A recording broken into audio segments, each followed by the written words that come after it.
Hey, what's up, guys? This is Chung here. So this time, let's revisit this problem, number 536, construct binary tree from string.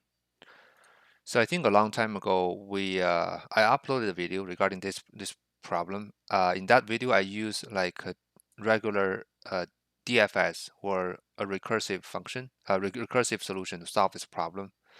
But today, actually, I want to talk about a better solution, which is stack, right?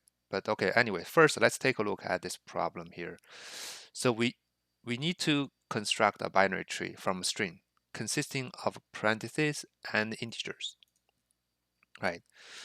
So for example, right, the string is something like this. So we have a for and we have some parentheses.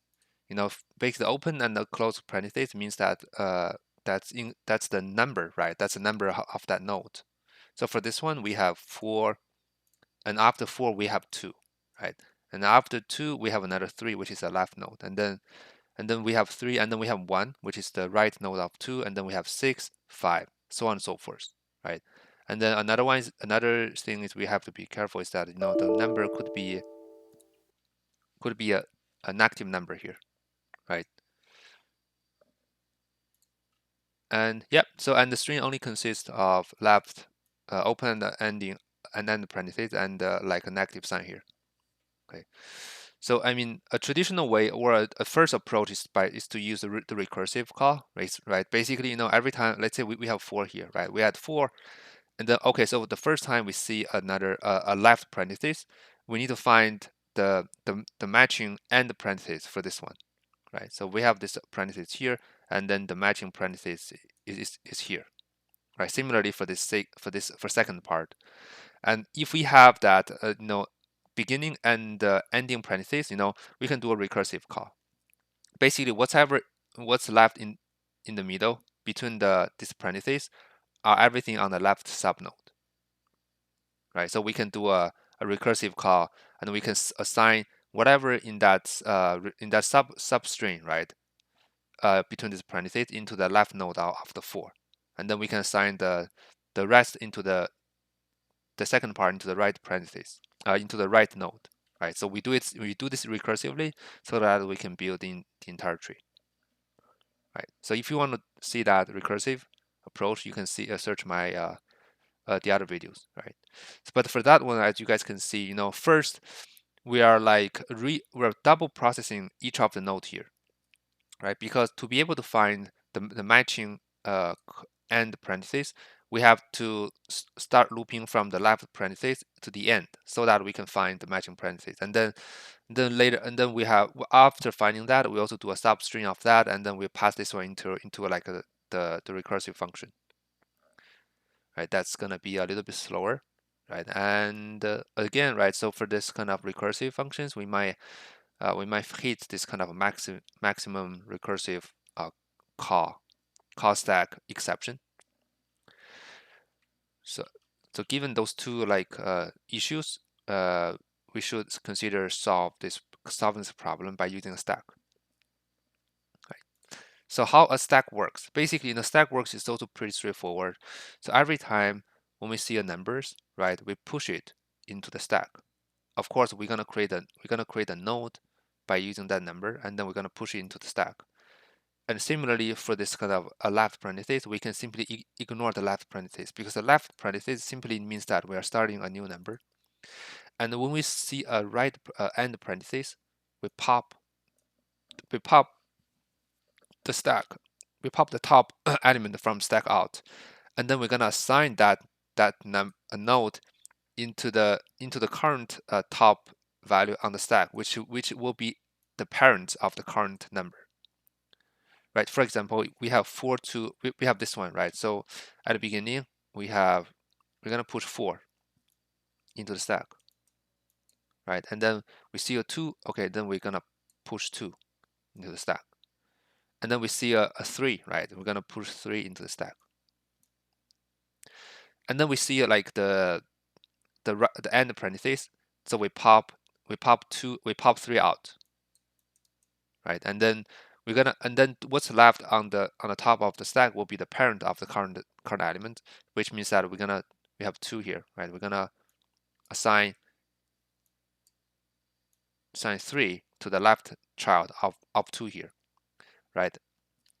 So this one's gone. And then we see another 1 here, we push 1 in here. Okay, and then we see another end parenthesis, so we pop the 1 out. Still the parent of 1 is still 2, right? So this time we add it to 1. So we can simply check if the current, if this 2 has, the left child has already, is not empty, then we know, okay, we need to assign to the right child, right? So this one is gone. Now we see another parenthesis, right? Which means that we're gonna pop this 2 out, right? So when we pop 2 out, we know, okay, so the parent of 2 is 4, right? That's when we build this node. We're gonna assign the 2 to the left of 4. And then we see another 6, right? So we have 6, and then we have 5, right? And then we see another end parenthesis, so now 5's out, right? So now we have 5 will sign to 6, right? And then we have the last right parenthesis, now 6 is out. And the parent is still 4, right? So that's when we sign this one. That's how we build the tree here. Yep, I think that's how we use a stack to solve this problem. As you guys can see, we're not double processing the same range, right? And we simply use the stack to track that so that we can pop these things one by one. All right, cool. So let's go to the coding step there. All right, so for the codings, let's do we're gonna use a stack equals to 0, equals to empty, right? And then the n, the length of s, and then we have I equals to 0. We have and then we're gonna need a while loop, right? So while n is smaller than n, we're gonna do something, right? So it's gonna be I plus this one. So we have a few things we need to check. So first, let's check if the si is equal to negative, right? So for this one, it means that it's a negative number. It has to be a number after this I here, right? So that we can just simply increase I by 1, and then we just find the number. So to find the number, we have to do a little while loop here. Okay, so while I is smaller than n and now s I is digit, right? And then we have num equals to num times 10 plus int of si, right? I plus 1, and then we have this kind of stack, right? Stack append the tree node, right? Tree node of minus num, right? Since this one has a negative sign, we okay, so we go back by 1. Okay. Else if si is digit, right? So if the si is digit, it means that it's a positive number.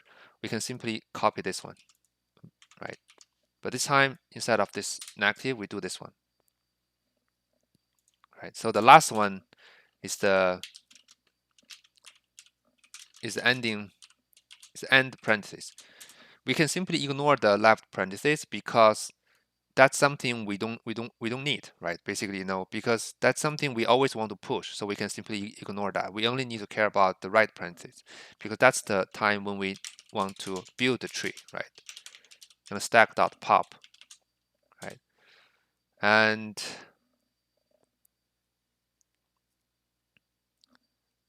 if stack is not empty, we do a parent, right? Parent equals to stack dot minus 1, right? And then we check this. If not, parent dot left. So which means if the left has not been assigned, then we assign this current one to the left, right? Else we do a parent dot right, right? So and in the end, we just return stack 0. Yeah, actually, so I think this if statement, if check is not necessary because there will always be a node left in the stack. So yeah, I think this one is optional, but I would skip it here. Yeah. So and here,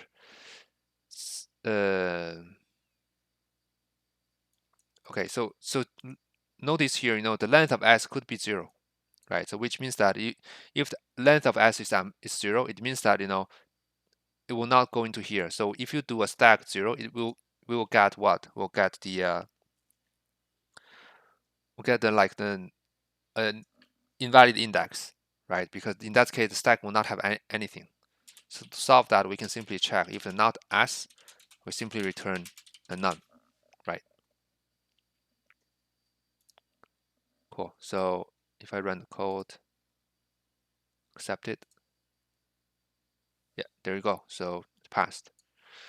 And yeah, I think that's it, right? I mean, it's a very classic like stack implementation, right? By pushing the numbers whenever we see a left parenthesis, right, or it's at the beginning of the string, and then every time when we see a right parenthesis or the end parenthesis, we pop the current number, the current node out, and then the current top element on the stack will be its parent. And then we just do a simple check to determine which child we want to assign to. It's either left or right, right? And then other than that, it's just like small branch for this negative values plus this while loop to get the number. And the time complexity for this one, obviously, is O of n, right? Because we only loop through each element once, right? And then the space complexity is also n because we use stack to keep that.